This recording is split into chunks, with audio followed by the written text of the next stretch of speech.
All right, welcome to Di's Kitchen once again. You're gonna think that I only make pasta, but that's actually not the case. But today I am going to make pasta.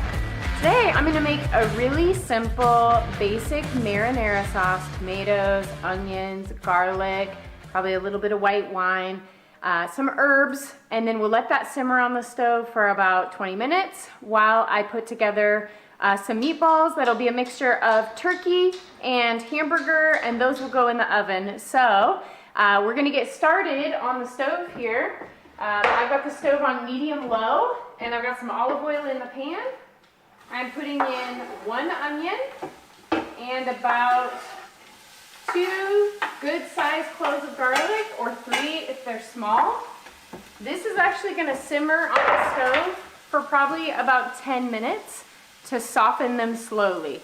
So hang with me while I get those going and I'll come back to you. Okay, so our onions and garlic have been cooking down for about 7-ish minutes now on medium-low. So they are not burning, which is what we want. I'm gonna add just a little bit of white wine to the pan. This deglazes the pan. It kind of gets all the caramely flavors off the bottom of the pan. I'm gonna say 1/4 cup, maybe. And then I'm gonna go ahead and stir the bottom of the pan to get some of that white wine to scrape up all those yummy little caramelized pieces. This looks great. So now I'm gonna add 28 ounces of crushed tomatoes. If you prefer more chunky sauce, you could add diced, or you could add whole tomatoes. And then I'm gonna add 16 ounces of no salt added tomato sauce. That's because I like to add plenty of salt myself. So I don't need to already have it soaking inside that pan. I'm gonna add to the sauce some Italian seasoning. If you don't have Italian seasoning, you can do oregano, parsley. I'm gonna do about 1.5 teaspoons. I'm gonna do about 1/2 teaspoon of salt. I'm gonna do 1 teaspoon of sugar. You could omit this if you want. It just helps bring the acidity of the tomatoes down. And then I'm gonna add some freshly ground pepper. And I'm gonna let this simmer for 20 minutes. So put it at probably medium. I'm gonna bring it to a simmer, and then I will lower it down. Next up though, we're gonna start working on some meatballs. So sometimes when I make an Italian sauce, I add sausage to it. I think I did that in one of the other videos I've done. But for this one, I'm gonna do a mix of half ground turkey and half beef. The beef adds some fat to it, but the turkey keeps it lean enough to be good for us. I'm gonna add some freshly chopped parsley, which I've already chopped here. You could use dried parsley as well, but I think the fresh parsley adds good flavor to it. I'm gonna add just 1 clove of garlic, which some of you have heard me talk about this before, but so this is a bulb of garlic, and each one of these little pieces is a clove. Maybe that feels really intuitive to you, but it was not to me. So years ago, the first time I was making an Italian recipe, actually, it called for 2 cloves of garlic. Yep, I thought that meant 2 of these. So when I got 1 entire bulb of garlic into the sauce, I thought, this feels wrong. And so I called and asked my sweet mother-in-law, Barb, for help. And she said, that's way too much garlic. So I'm just gonna take 1 clove of garlic. If you've never cut garlic before, you just give it a little smash with the side of your knife. Peel off the paper. I'm gonna dice it up really fine. I'm gonna add it to my meat. And also you need something to bind your meat together. The most common 2 binders are breadcrumbs and eggs. But if you can't have breadcrumbs, they make this great product that is a gluten-free breadcrumb. Some pankos are gluten-free.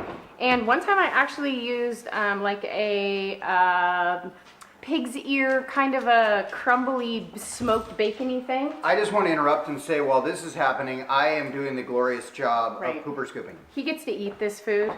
So I'm going to take about 1/2 cup of breadcrumbs and add it to this. So this is 12 ounces of beef and 12 ounces of turkey.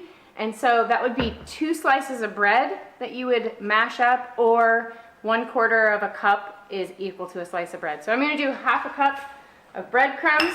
The other most common thing to put in here is Parmesan cheese, but since we are non-dairy and no gluten, I'm not gonna add the cheese, I'm just gonna omit it. Instead, I will just add a little bit more of the breadcrumbs for the binder, and I'm gonna add my 1 egg to the mix. As soon as I chop up my garlic, I will put that in. I'm also gonna put in some salt and pepper for seasoning, and then I will get working these meatballs, and I'll show you what they look like as soon as I have them rolled out. Okay, here is what our meatballs look like. There's quite a few of them. There's a few ways you can cook these. You can actually fry them off in a pan on medium heat so that you brown the outsides of them, and then you can put them in with your sauce if your sauce is going to cook for about 20 minutes, which mine is, but I didn't want to do all the grease on the stove. So I'm actually just going to slide these into an oven. It's 370 degrees, and I'm guessing, but I'm going to check it in about 15 minutes. And if they're done, I will let them cool, and I will add them to the sauce. The other thing that I did, because we try to provide always a gluten-free option, is I already cooked this off, but this is spaghetti squash. So if you've never actually made spaghetti squash before, all you do is you take your spaghetti squash, you cut it in half. I rub a little bit of olive oil into the center of it. I sprinkle it with some salt and pepper, and then I bake it face down on a cookie sheet for about a half an hour on 425. You're looking for these browned edges, and for it to, obviously you have to de-seed it. It's like a pumpkin inside, but once you've done that, you're looking for these brown edges. This is steaming hot right now, so I'm not gonna try and pick it apart, but when I do let it cool and pick it apart, it's going to almost be like spaghetti noodles. So I also have water going on the stove because I have 2 teenage boys who live here, and they really just want the real pasta. So that'll be for them. Spaghetti squash will be for the rest of us that are over the age of 19 and can't eat whatever we want. So we'll let the sauce continue to simmer. We'll let the meatballs cook in the oven, and then we'll put it all together so that we can have a feast in just a little bit here. Okay, let's review where we're at. So we're making a very basic marinara sauce. 28 ounces of crushed tomatoes, a can of tomato sauce. I choose the no salt added kind. We did 1 onion and 2 cloves of garlic in some olive oil on medium-low heat for about 10 minutes before we added those tomatoes and the tomato sauce.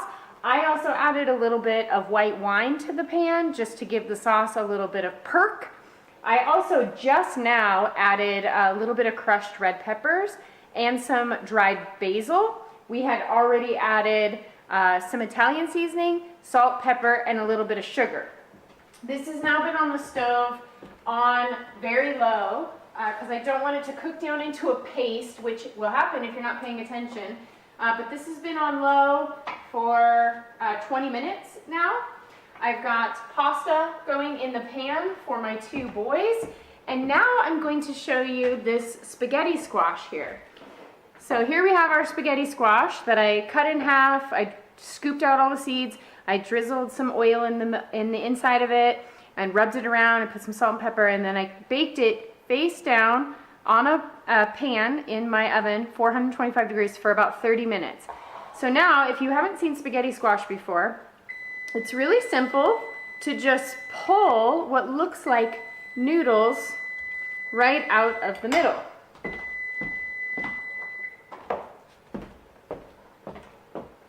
If you eat this fresh and hot, it's actually quite delicious. It's similar to pasta.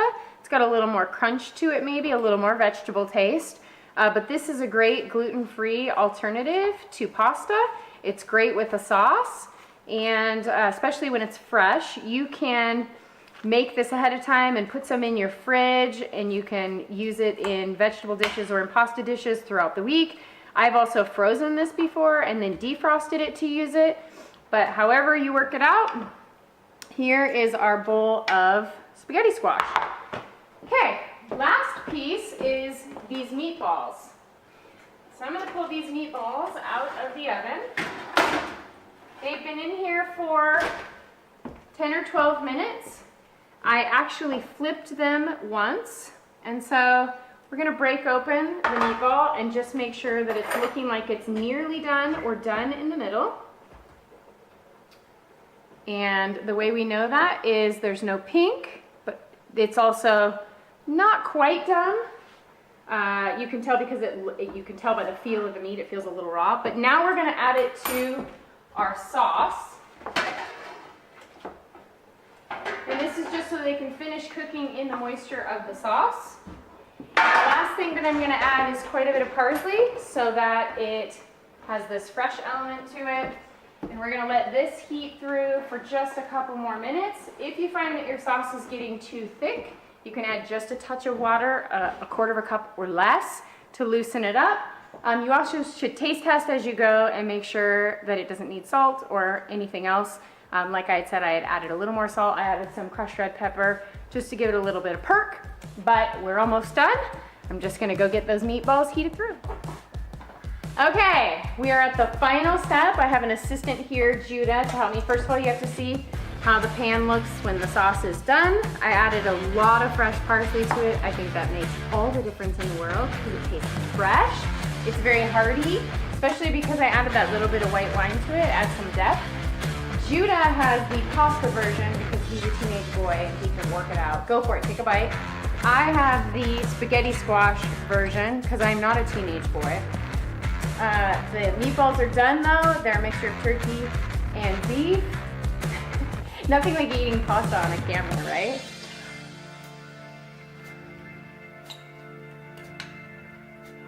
That's good. That's really good. Yep.